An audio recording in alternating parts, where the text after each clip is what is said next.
It's lots of posts when they're going through treatment and they're asking for prayer for healing, and then the healing doesn't come and it just sort of drops off. And it's like, well, I guess we lost that one. But that is not the Christian story. The Christian story is one that says, whether he heals in this life or the next, we know he will. We trust him. We are walking with a savior who took on death for us and takes it on with us.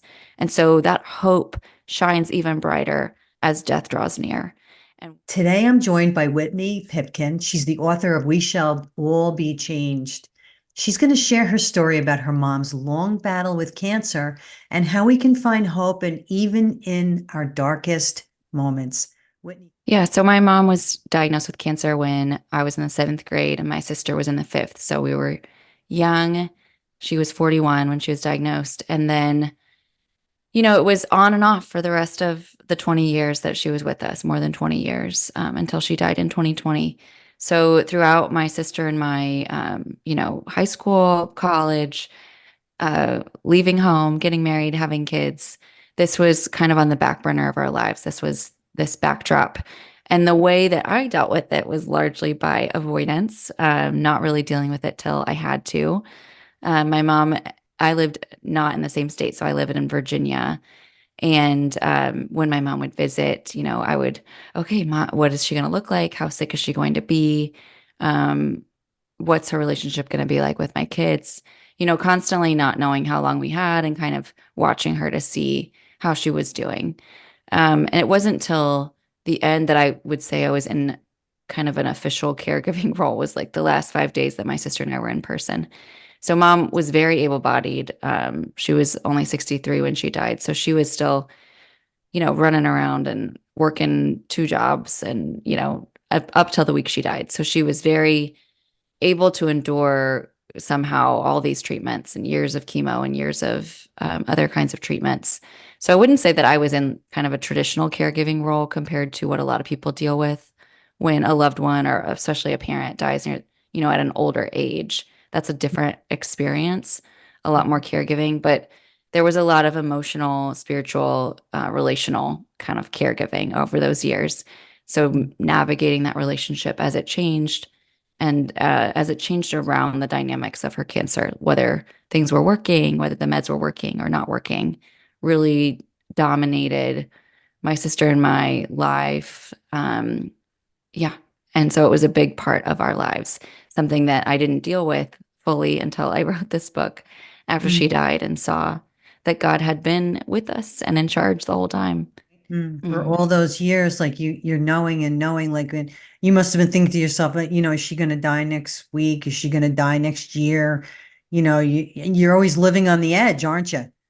Yeah, and I think there's a unique aspect because she's a mother and I was her daughter. And so she was always narrating her disease to me. She was telling me, oh, I feel great. And so I became aware as I became older that that wasn't all the whole story. There was a layer of protecting her daughters from reality that was going on. And sometimes she would let that down and tell me how she was really doing in a moment of weakness or whatever. But that was also a dynamic is, Mom, you can be honest with me. You can, me being concerned about her being too positive about what was going on. But it really wasn't until she died and I read her journals that I saw that she was honest with God and with her close friends about how things were. It was just really a layer of protection toward Yeah. us. So was her relationship with the Lord strong? Yeah, I mean, it's funny. We've had an interesting. I was like a total little Pharisee growing up. I started having my own Bible studies when I was in middle school and was reading my mom's journal recently. Like on Mother's Day, I'll get out letters and things like that and read them. And she was saying how she was convicted by me doing that, and she wanted to be more faithful in reading her Bible. But I know I just had a lot of pride and just ridiculous, kind of legalism around it, probably all those years. So I had a lot of like skepticism about my mom's relationship with the Lord because it was different from mine. But I see now that a lot of that was she didn't share the fullness of it with me. I read one of the most healing things I read in her what we call her cancer journal, where she would write notes from appointments and then little prayers and stuff throughout in response to what was going on at that appointment. She wrote near the end, this next step is either a bridge to you, Lord, or a bridge to stay here, help me to face it, whatever it is. And that was a conversation she never had with me. So I was like, oh, I'm so grateful that she was praying that she was turning toward the Lord and receiving what was happening. But Mhm. to my sister and me, she never said, I'm dying. We thought like, well, why aren't we talking about what's going on? But that Mhm. was what she needed to do to fulfill her desire to fight for us or to be here for us. Even when we were like, we'd like you to be honest with us. Mhm. It just wasn't possible at that point to stop mothering us, I Mhm. think, in a lot of ways. Was your father in the picture? Was he there taking care of her? What was that? So my parents were divorced since I was 5. My stepdad of 25 years was there with her. Yeah, I don't know if you've been in a caregiving. It's like the women. So my sister and I typically did the real like the last 5 days, the caregiving, the physical work of that. Just kind of. Mhm. It's funny. My sister and I both were nursing babies too. My youngest was 5 months old when mom died, and hers Oh. is a few months older than that. So we were just really dehydrated. I mean, we're physically caregiving. It's a lot. I mean, hospice is there. They check in like once or twice a day, but it's really, if you're at home, which is a gift, the family members are doing a lot of that unless you hire additional help.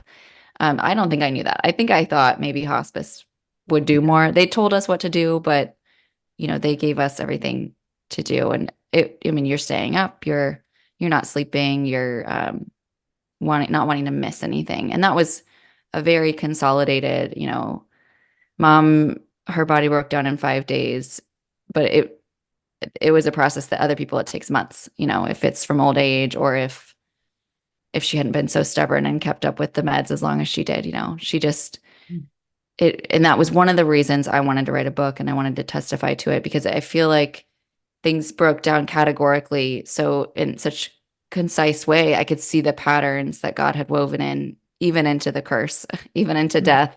There was a Mhm. kindness to the way that the body made that transition into death that was awfully similar to birth, which I had just gone through, to the way that it's like these waves bringing you closer to this shore that you're going toward. And I don't know, I just felt like I had a unique view of that because of how she'd been on meds and stuff for 20 years and was still relatively young and relatively healthy otherwise. And Mm. so when the cancer had spread then to areas that, organs were shutting down, it just happened very quickly. Mhm. And so we could see those patterns that I think will resonate with anyone who's been through that. And Mhm. I'm trying to help people name God's presence in that process, God's kindness, even in the breakdown of the body, that He has made a way for, He's eased the impact of sin and death, even, which Mm. is something I just found it beautiful the way that God shows up. Mhm. Yeah. Well, I saw it in my brother's passing. He also had cancer. He passed at home like your mom.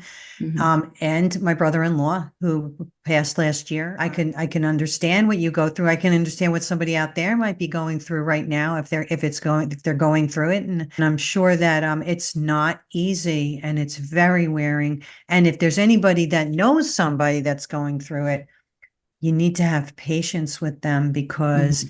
oh boy, not only do the caregivers need so much love and support as far as patience, and maybe they don't answer you right away on your call or your text because they're busy helping that person, but they appreciate that you're standing behind them and that you're supporting them. So you went through all that for 20 years and then saw her to the end. Now it was like breath, right? Hmm.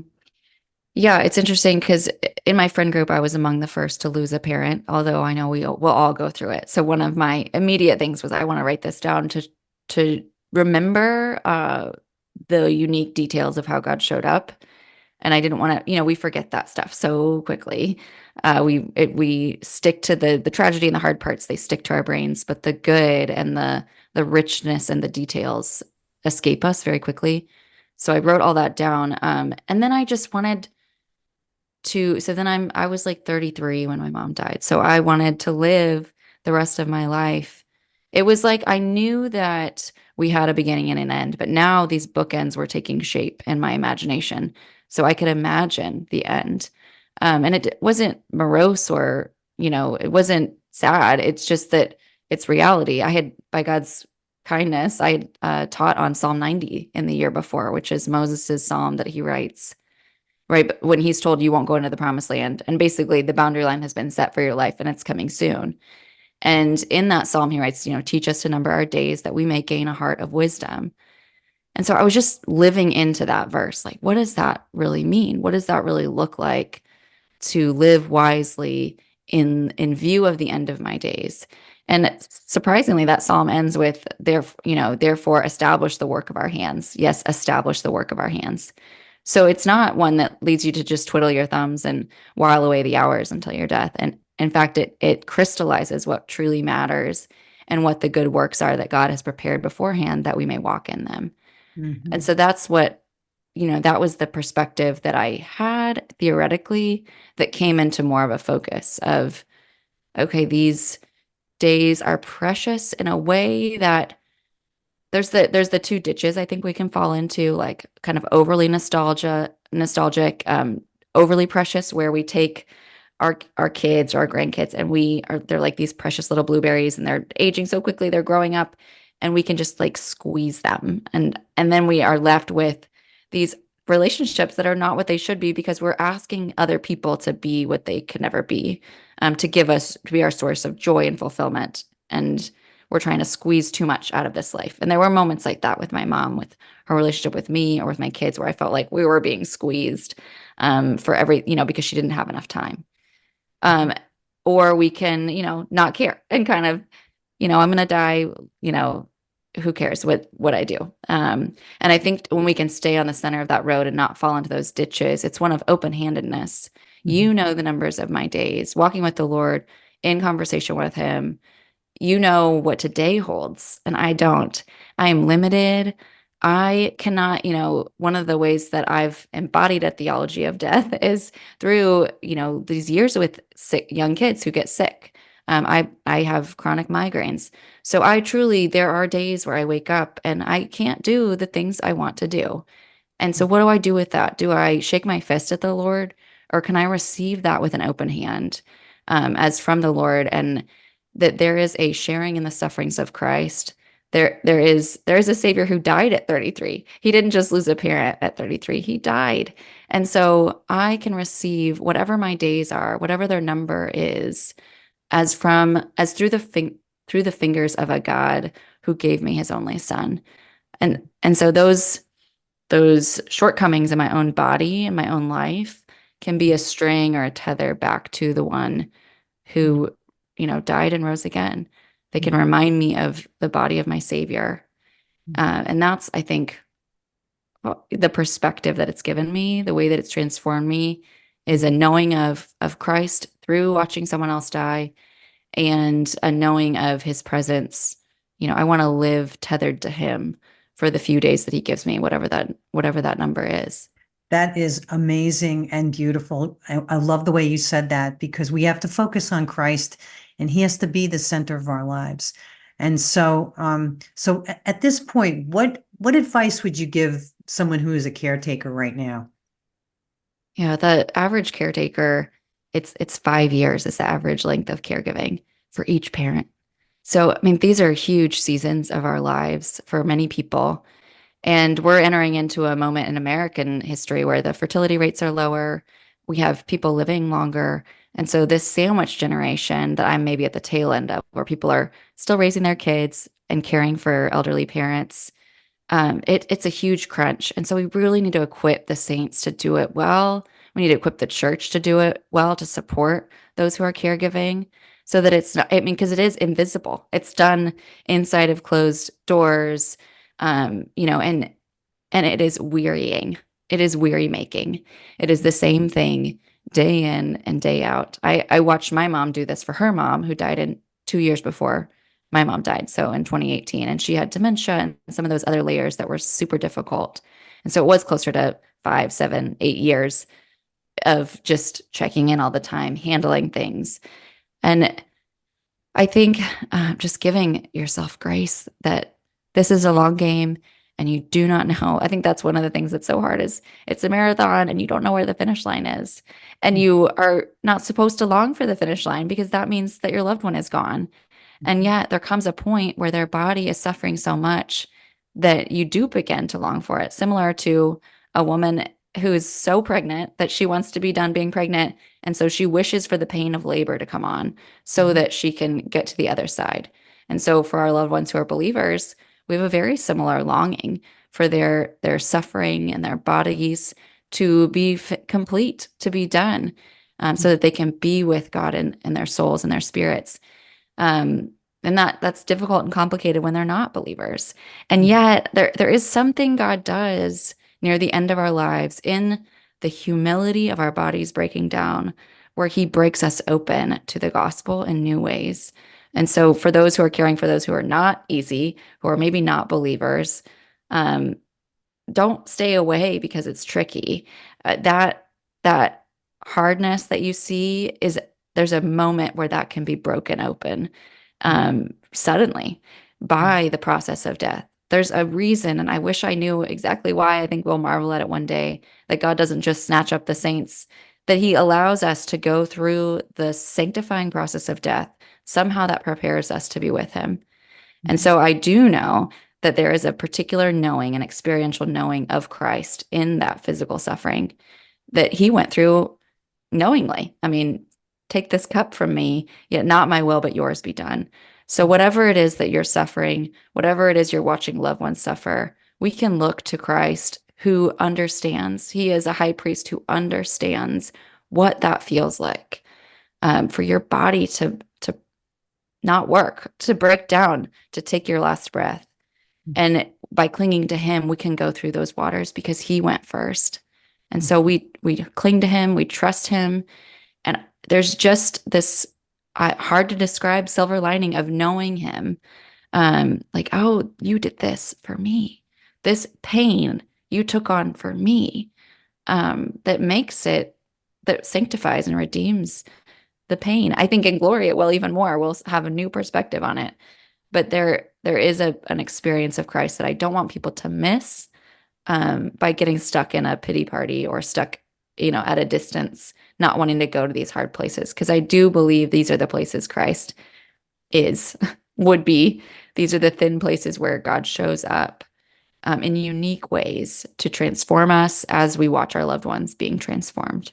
So much help there because we know that our help is in the Lord, right? That we know that he is the one we need to cling to, is what I'm hearing you say. And it is the truth. So why is it important to talk about death openly? Well, because we will go through it. I mean, Ecclesiastes says it is better to go to the house of mourning than the house of dancing and the house of feasting. And that is because we will go to the house of mourning. It is a certainty. As long as Christ tarries, we will be going to funerals. We will be losing loved ones. And what's really sad and tragic to me, Nancy, is that Christians have a hope in the face of death. And yet we don't talk about it. This is kind of our moment to shine in these conversations. We have something to offer people that in the face of some of the hardest things this life has to offer, we can point and direct others and direct our own hearts toward eternity, which is when we despair of this life that is passing away, it is so that our eyes will be lifted to the one that cannot be taken from us, that is imperishable, the hope that is imperishable, unfading, kept in heaven for you, by Christ. So he has that hope for us. And that is what emerges in the dark valley of the shadow of death, is Christ's presence, that, Psalm 23 says he will be with us. And also this hope that shines even brighter in the darkness, that we can hold out to one another, but not if we haven't rehearsed it. Not if we haven't tried on. How could God still be good if the worst thing happens? I mean, I spent so many years trying not to think about that question. And it wasn't until she died that I found this is a place God has been inviting me to know him and to connect with him, to bring him my fears and to walk more closely with him through this valley of the shadow of death that we walked. I mean, that's what we were in all those years. Cancer is a form of the valley of the shadow of death. And yet our Christian narrative too often is one of victory only in this life. Let's beat the cancer. Let's fight the cancer. And we don't have a narrative. What do we do how do you turn that page to the hope we have now is one of resurrection and resurrection only? That is the ultimate hope. And so how can we as Christians talk to each other more? Sorry, that late. How can we as Christians talk to each other more about making that pivot from our hope is not just in this life? Maybe you see somebody posting on Facebook about their loved one who has cancer, or they have a caring bridge, and it's lots of posts when they're going through treatment and they're asking for prayer for healing, and then the healing doesn't come and it just sort of drops off. And it's like, well, I guess we lost that one. But that is not the Christian story. The Christian story is one that says, whether he heals in this life or the next, we know he will. We trust him. We are walking with a Savior who took on death for us and takes it on with us. And so that hope shines even brighter as death draws near. And we need to offer that to each other, not in a flippant way, but in a real way, that we have a Savior who, I keep turning to the story in John 11 when Mary and Martha are begging Jesus to come and save their brother Lazarus from this sickness that they know will lead to death. And when he shows up, they say, if you had been here, he would not have died. Our brother would not have died. And Jesus knew that. He tarried. He didn't come right away. And why did he do that? They're just so confused. Why did you not save him? We thought that was what you were here for. And so many Christians, that's what our faith is for healing, right? And he shows up, and he not only does he not rush to the grave to resurrect him, even though he knows he will. What Jesus does first is he stops and weeps over the fact that death had to happen at all. So we have in that permission to weep over death. We don't have to be just happy clappy that heaven has happened for our loved one and that they're in, quote, a better place. We can fully emote with our Savior that this is an atrocity and an affront to our humanity. Death is still the great enemy. And yet we walk with him to that full hope of resurrection. So we have Jesus with us in the dying process, and that's one of the value points, is that he is with us and weeps with us. He's the man of sorrows who understands what that feels like to lose a loved one. And he also, makes time to weep, makes time to say to the sisters, I am the resurrection and the life. That's why I stayed away, so that I could tell you that what you need is not temporary resurrection, temporary healing. It's the source of life, the resurrection himself.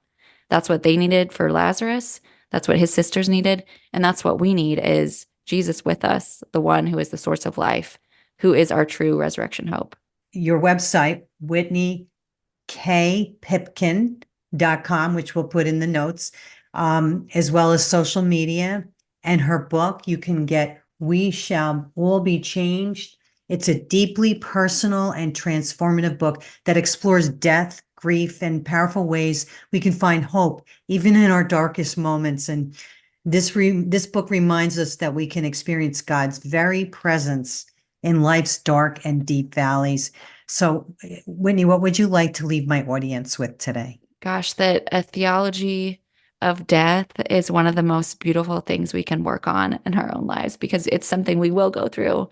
And so it benefits us to be prepared, to have exercised our Christian hope, so that we're ready to offer it to one another. Thank you for joining us for this episode of The Call with Nancy Sabato. And if you enjoyed the conversation, please like and subscribe and stay updated on our latest episodes. And we'd like to hear your thoughts. So share your comments below, and don't forget to come back next time for another inspiring episode. See you then. What sound is heard only by the heart? It is the call. Follow God. The still small voice He imparts lives in